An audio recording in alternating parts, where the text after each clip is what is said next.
Hello दोस्तों, स्वागत है आप सभी का आपके अपने एजुकेशनल चैनल एसएन गुरुकुल पर। दोस्तों, हम लोग बिहार स्पेशल के अंतर्गत प्राचीन बिहार का इतिहास का अध्ययन कर रहे हैं। इसमें हम लोग आज के अध्याय में पढ़ेंगे मौर्य वंश। अगला शासक हुए आपका बिंदुसार। कौन हुए?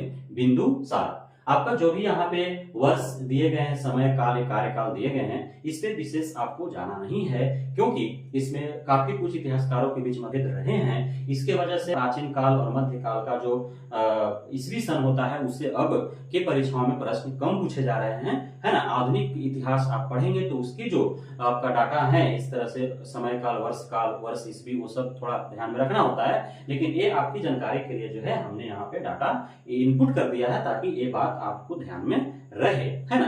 तो इसे आप ध्यान में रखिएगा। तो अगला जो शासक हुआ मौर्य वंश का, वह जो है बिंदुसार हुआ।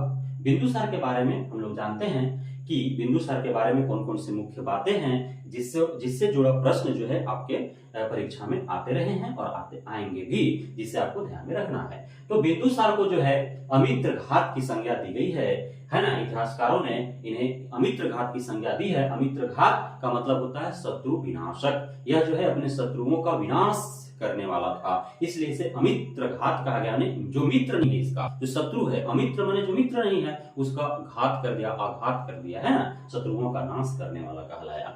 जैन ग्रंथों में बिंदुसार को जो है सिंह सेन कहा गया है। क्या कहा गया है? जैन ग्रंथों में आपका बिंदुसार को सिंह सेन कहा गया है, इसे ध्यान में रखना है।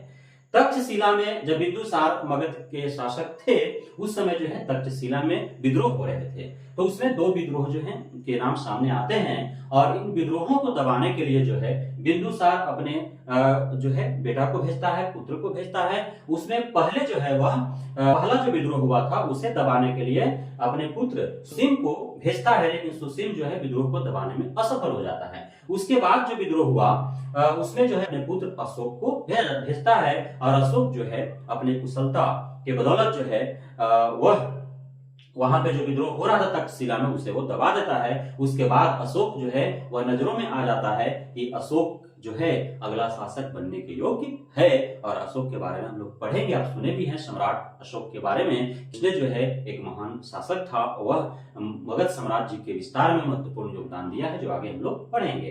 तो अशोक को यहीं से जो है नजर में आता है कि अशोक जो है एक अच्छा प्रशासक, शासक हो सकता है।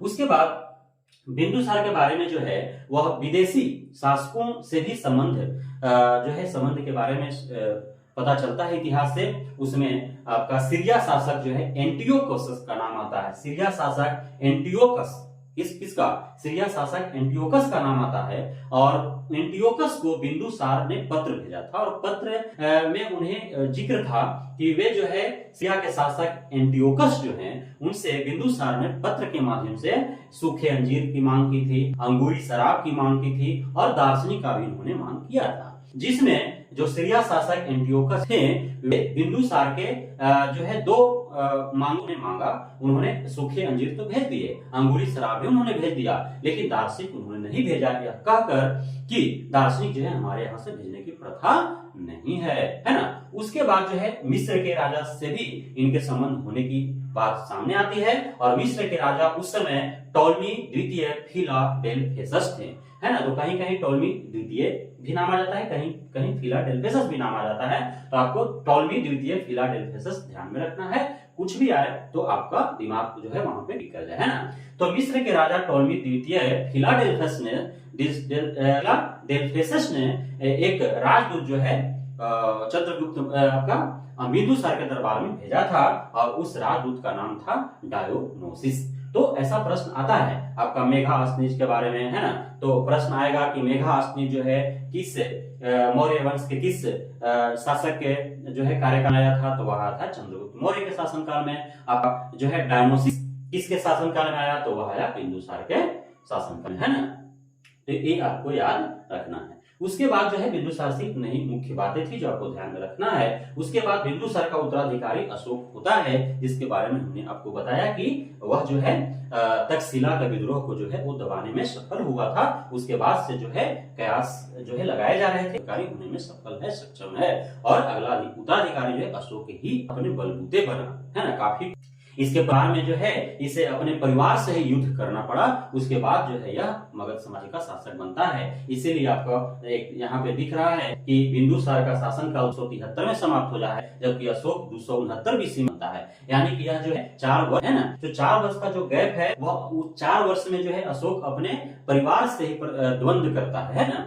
तो परिवार से द्वंद्व करने में ऐसा सामने आता है कि अशोक के जो है 100 थे, 100 में अशोक जो है वह एक था और 99 थे, और यह जो है 4 साल में अपने 99 भाइयों को मार दिया। उसके बाद जो है शासक बना, ऐसा कहा जाता है, लेकिन अलग अलग ग्रंथों में अलग अलग बातें हैं, तो इस पे भी मतभेद। वो जानकारी के लिए हमने आपको बता दिया। तो अब अशोक के बारे में हम लोग जानते हैं। तो अशोक जो है मगध का राजा बनने से पहले वह क्या था, तो वह अवंती का राज्यपाल था। अवंती का राज्यपाल था, जो 269 बीसी में मगध की गद्दी संभाला, जैसा हमने आपको बताया है ना। तो आता है प्रश्न कि अशोक मगध साम्राज्य का सम्राट बनने से पहले, राजा बनने से पहले वह क्या था, तो वह अवंती का गवर्नर था, अवंती का राज्यपाल था, जो 269 बीसी यानी कि 269 ईसा पूर्व जो है वह मगध की गद्दी संभालता है। अशोक का नाम जो है अशोक, ये कहां से प्राप्त होता है कि अशोक का नाम अशोक था, तो वह जो है मास्की एवं गुर्जरा अभिलेख से प्राप्त होता है। मास्की एवं गुर्जरा अभिलेख से हमें यह प्राप्त होता है कि अशोक का नाम अशोक ही था, है ना। उसके बाद जो है आपका कलिंग युद्ध के बारे में आप सभी सुने होंगे, है ना। तो अशोक से कलिंग युद्ध जो है अशोक के जीवन में परिवर्तन का एक बहुत बड़ा जो है वह एक क्या योग आपका कलिंग जो है एक उसके जीवन को परिवर्तित करने में बहुत बड़ा भूमिका निभाता है कलिंग युद्ध, है ना। कलिंग युद्ध के बाद ही जो है अशोक का जो जीवन है वह जो पहले जो जिस ट्रैक पर था उस ट्रैक से वो अलग हो जाता है और दूसरे तरफ जो है अपना मार्ग अपना लेता है। तो हुआ क्या था कि 261 बीसी अर्थात 261 ईसा पूर्व में, अर्थात वह अपने शासक बनने के जो है कब लगभग 90 वर्ष में, कब 90 वर्ष लगभग जो है, क्योंकि आप देख रहे हैं कि 269 ईसा पूर्व में वह शासक बनता है और 261 ईसा पूर्व की यह बात है जब वह 8 साल शासन कर चुका था और 9 साल में वह प्रवेश कर गया था, तो उस समय जो है वह कलिंग से युद्ध करता है। और कलिंग से युद्ध करने के बाद वह युद्ध जीत भी जाता है, लेकिन उसे उसका हृदय तब द्रवित हो जाता है जब उसे चारों तरफ दिखता है चीख-पुकार, महिलाएं, बच्चे उस युद्ध में मारे जाते हैं, लाखों की मृत्यु होती है, उस युद्ध में हत्या की जाती है और लाखों को बंदी बनाया जाता है, जिसमें काफी बच्चे और महिलाएं भी होती है, जिससे उसका हृदय जो है वो द्रवित होता है। उसके बाद वह शपथ लेता है कि कलिंग युद्ध के बाद हम युद्ध नहीं करेंगे, और उसके बाद वह एक बौद्ध धर्मावलंबी के संपर्क में आता है जिसका नाम है उपगुप्त। क्या नाम है? उपगुप्त। और वह जो है उपगुप्त के द्वारा ही दीक्षा लेकर के, और जो अशोक है वह आपका बौद्ध धर्म का अनुयायी बन जाता है। उसके बाद वह धम्म का मार्ग अपनाता है। किसका? धम्म का मार्ग अपनाता है, और धम्म का मार्ग अपनाने के बाद वह बौद्ध धर्म और धम्म का प्रचार भी भारत के अलावे दूसरे देशों में भी वह करता है, जिसमें आपने सुना है या पढ़ा है कि वह श्रीलंका जो है अपने पुत्र और पुत्रियों को जो है वो भेजता है बौद्ध धर्म की प्रचार प्रसार हेतु, धर्म की प्रचार प्रसार हेतु। तो अशोक के बारे में यहाँ कुछ व्यक्तिगत जानकारी हमने इनपुट की है, लेकिन इससे जुड़े विशेष जो आपका जानकारी है वह आपको अगले वीडियो में मिल जाएंगे, है ना। तो ये अशोक के बारे में कुछ व्यक्तिगत जानकारी थी कि वह अशोक जो था वह 269 ईसा पूर्व में मगध की गद्दी पर बैठा था। उससे पहले वह अवंती का राज्यपाल था, है ना। उसका नाम अशोक ही है। ऐसी जानकारी जो है मास्की एवं गुर्जर अभिलेख से प्राप्त होता है। कलिंग युद्ध के बाद जो है उसका हृदय द्रवित होता है, उसका हृदय परिवर्तन होता है, और वह जो है उपगुप्त जो एक बौद्ध धर्मावलंबी थे उनसे दीक्षा लेकर के वह बौद्ध धर्म की अनुयायी बन जाता है। उसके बाद धर्म का मार्ग अपनाता है, धम्म का मार्ग अपनाता है, और वह जो है मांसाहार को बंद करा देता है अपने राज्य में। पहले तो मांसा को कम करा, क्योंकि उस समय आप सुने होंगे कि बहुत सारे हिरण मारे जाते थे, है ना, बकरा मारा जाता था। वो जो राजधर्म में जितने भी पदाधिकारी मंत्री होते थे, राज होते थे, सभी को खाने के लिए। तो यह जो है कलिंग युद्ध के बाद जो है वह मांसाहार को ही बंद कराने का प्रयास था, और उसके बाद धर्म का प्रचार जो है बौद्ध धर्म का प्रचार जो है पूरे देश विदेश में किया। अपना पुत्र पुत्र को भी उसमें भेजा और खुद भी जो है उसमें महत्वपूर्ण भूमिका निभाया।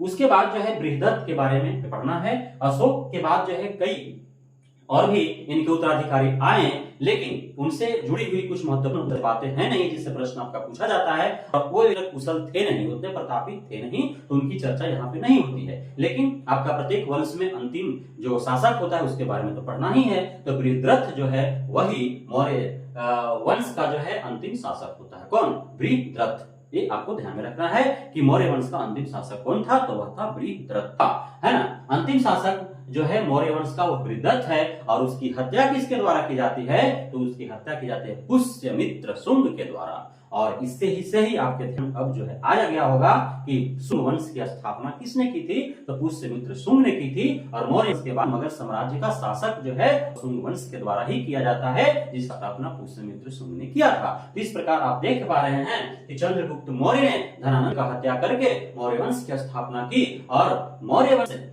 के बाद जो है शुंग वंश आया, तो मौर्य वंश के अंतिम शासक जो बृहद्रथ था उसकी हत्या करके पुष्यमित्र शुंग ने शुंग वंश की स्थापना की, और मौर्य वंश के बाद वह मौर्य साम्राज्य पर अपना शासन कायम किया, है ना।